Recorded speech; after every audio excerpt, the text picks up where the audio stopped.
CGTN brings you some unique insights into this all-important resource, water.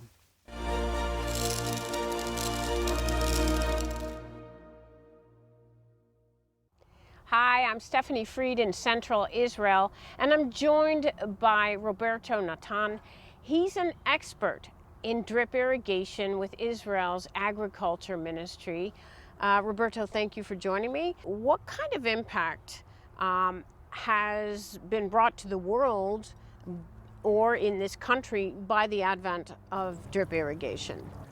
The fact that we supply water plus nutrients directly to the root system brings about a lot of energy saving, water saving, fertilizer saving, and manpower saving. In Africa, countries like Senegal, Benin, Niger, they've all been exposed to an Israeli irrigation system called TIPA. What is unique about that system of irrigation?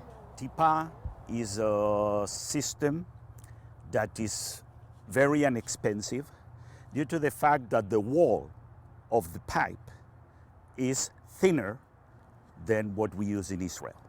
Therefore, the system is, as I said, inexpensive, so that the initial investment for the grower is much lower than the usual drip irrigation.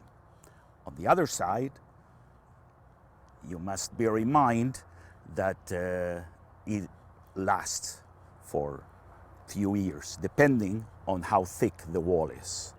What advice would you give Africa on reliance on rain and use of water for food production? Drip irrigation gives you a sort of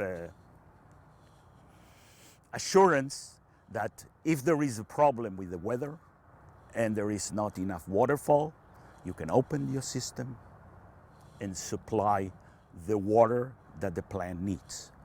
Areas where there's a lot of rainfall, there is leaching of nutrients. With drip irrigation, you supply the nutrients directly to the root system, so the plant is able to uptake the nutrients even when there is a lot of leaching due to heavy rainfall. What are some of the lessons over the years that Israel has learned about sustainable water usage for food production, lessons that Africa could learn from?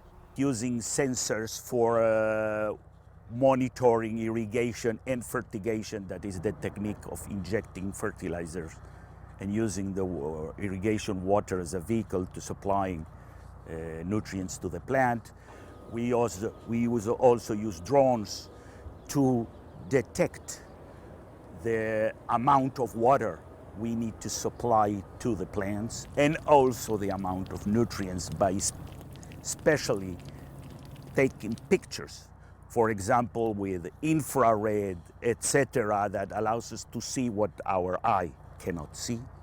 So the technology we have today available, it's nothing to do with the technology we had before. We can do almost everything we can dream of. Hopefully.